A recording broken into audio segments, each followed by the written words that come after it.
YouTuber. Ya.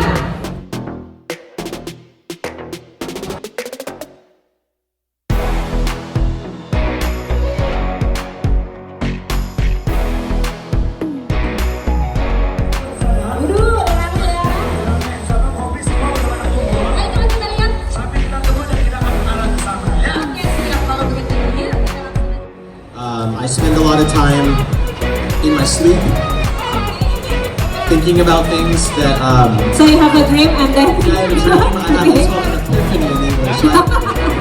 Okay. And I get a really crazy idea. Okay. And I decide that I'm going to try to implement that crazy idea. We also build cars. About once a year we do a custom project car. Oh, okay.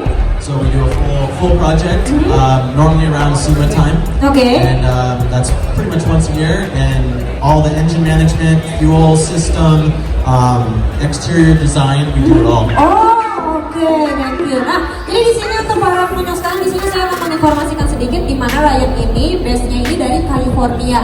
Dan yang melakukan modifikasi ini nggak cuma dari penampilan luarnya juga, bahkan sampai engine-nya dan lain-lain sebagainya sampai dengan ban-bannya ya, semuanya dimodifikasi loh, luar biasa sekali.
Konsepnya apa kemarin?